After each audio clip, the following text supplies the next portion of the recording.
Formula One turned over more than $3.6 billion in 2024. That's enough to buy 7 Airbus A380s, 3 of these Las Vegas hotels, or 4 of these MSC cruise ships. The commercial rights for Formula One were bought by Liberty Media going back in 2017 from this man, Bernie Ecclestone. They paid $4.4 billion for it. And since that acquisition, the sport has exploded through the likes of Drive to Survive and social media. But where exactly does all that money come from? Well, Liberty Media is a public traded company, and their 3 main sources of income are media rights. Some 33%, around $1.2 billion, came from TV broadcasters around the world. 29%, around $1.06 billion, came from race fees, and all but one race pays tens of millions of dollars. The one that doesn't pay anything is Vegas, because Formula One owns and runs that race. So if it makes a profit, they win. If it makes a loss, they lose. But if you take the $1.06 billion and divide it by the 23 races, the average is $46 million per race. Obviously, some races pay a lot more and others pay far less. And then the third main source of income is sponsorship revenue, and that would include naming rights to races and track signage. Some of you have asked, does the individual track or the promoter get any money for track signage and naming rights? Well, no, unless a promoter introduces a business to F1 that does business with them, in which case they might sling them back a commission, a percentage of that fee. Now, thanks to Bitdefender for sponsoring this video. So much of the world is now digital, and especially in my line of work. I often need to connect with people or send photos and information from various parts of the world, and while it's great to be able to do that, it poses a very real threat. Online scams and fraud are on the rise each and every year. That's why I recommend Bitdefender's award-winning cyber protection that helps safeguard the data of millions of people and businesses around the world. They've undertaken in-depth research to understand how cyber crooks operate and have created Scam Copilot, a blend of AI power and on-demand technology to detect and fight online scams as you use your device. An awesome feature?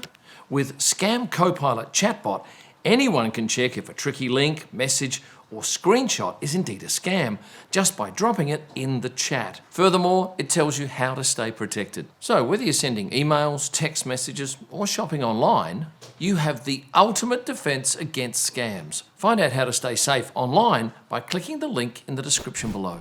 Now, the remainder of Formula One's revenue comes from things like facilitating the shipment of cars and equipment to events outside of Europe.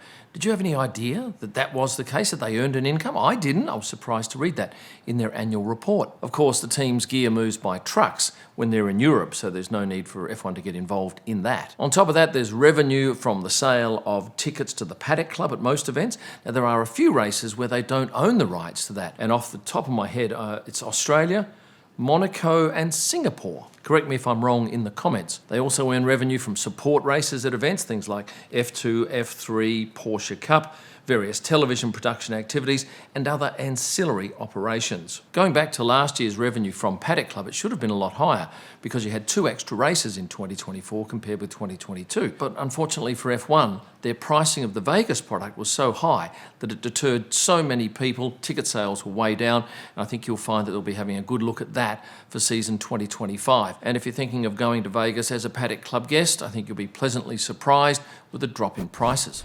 Getting back to media rights, they generated around $1.2 billion, and that allows about 450 million people to watch those races on TV. Now, in 2024, Formula One had 11 free-to-air television agreements, 13 pay TV agreements, and 27 agreements covering both free-to-air and pay TV. Formula One's key broadcasters, well, they include the likes of Sky UK, Sky Germany, Sky Italia, DAZN in Spain, ESPN in Pan-Latin America, Canal Plus in France, Vietnam and Myanmar. Then there's Viaplay, beIN Sports in different markets. And on top of that, these networks also contribute healthily to F1's coffers. What about sponsorships? They're vital in Formula One.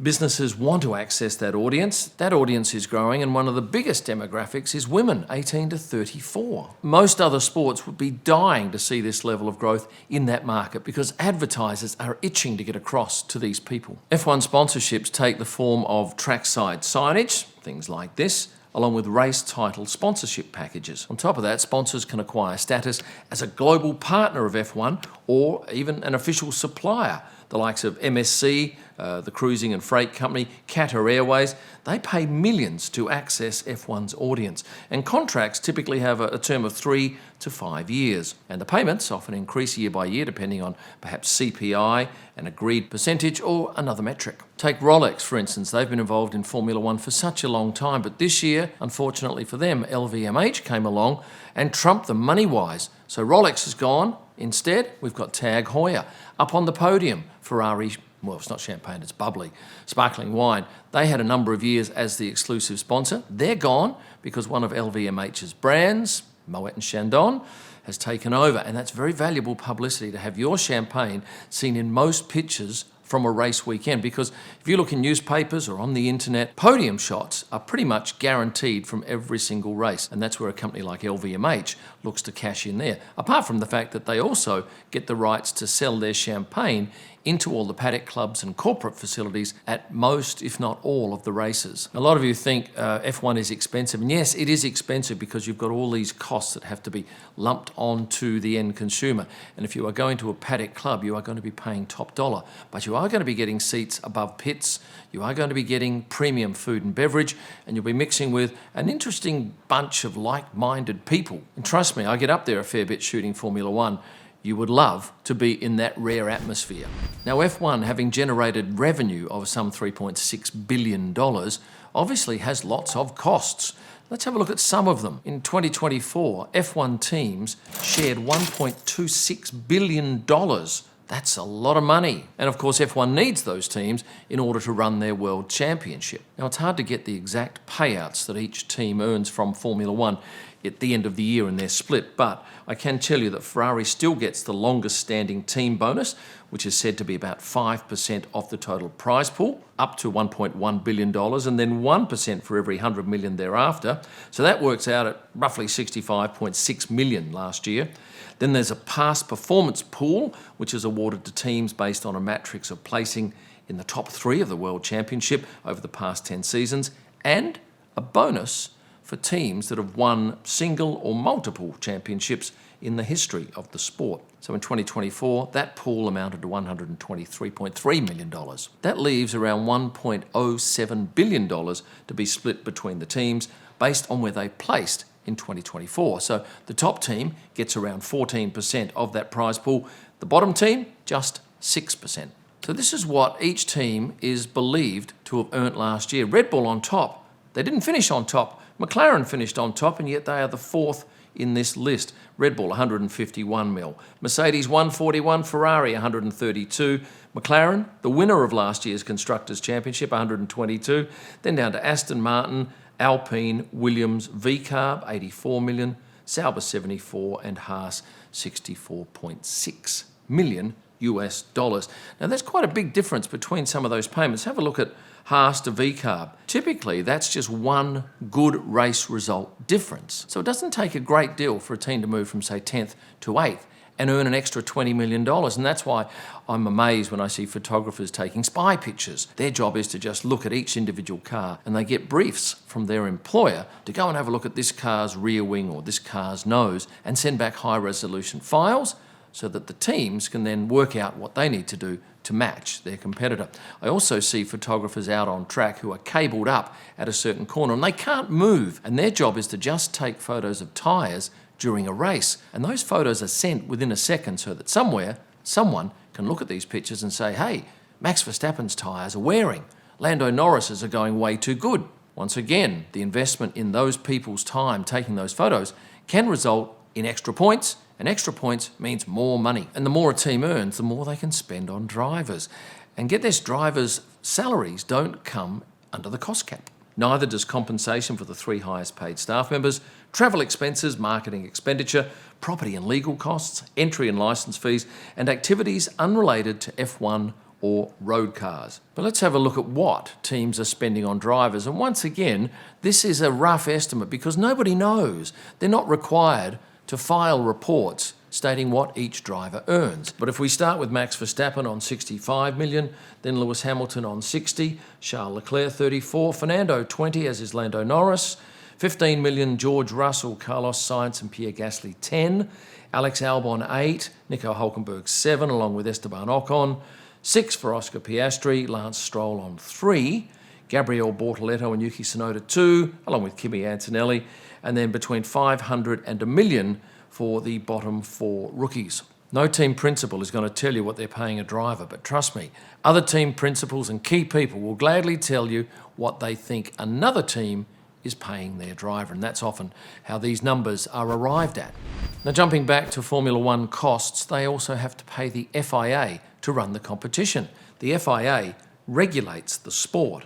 They own the World Championship, but they grant Formula One the exclusive commercial rights to the World Championship, and they have that exclusive right, get this, till 2110. They signed a 100-year agreement in 2010. Now, on a recent post, I noticed a number of you asking questions about the race tickets. Who gets that money? It's not F1. When an organiser pays a fee of $50 or $70 million to Formula One to run an event, they earn the right to take all of those race ticket sales, but not Paddock Club. And I did a video about this recently where I talked about, say, the Australian Grand Prix. They have a $100 million shortfall between the revenue they take in and their outgoing costs. But the state government of Victoria picks up that $100 million shortfall, effectively subsidising anyone who goes to that race, because they want people around the world to see how beautiful Melbourne is. And this year, they will get an absolute bonus, being the first race of the season. Everybody wants to see where the teams look like sitting at the end of the year, and this will be a huge race for the state of Victoria. Now, of course, this is all big money, but it means nothing to you, I imagine, if you're sitting at home watching this on the television. Obviously, you might have to put up with a few ads if you're watching free-to-air television, or maybe you've paid a fee to a pay TV provider to watch the races. But trust me, it's a darn sight cheaper than you going to every single race, doing the travel, booking the hotel accommodation, paying for your tickets. Quickly, could you subscribe if you're not subscribed? Thank you to all these people who are definitely subscribed, and at the very least, please like the video. And over here, you'll find links to all my other social media sites, plus the kimellman.com website, where you can get a whole host of merchandise, and coming shortly, some new additions. Keep your ears to the ground. With that said, I'll say thanks for watching. And stay passionate. So this is my shot without the light, and that's it with the light. Well, at least I got that done.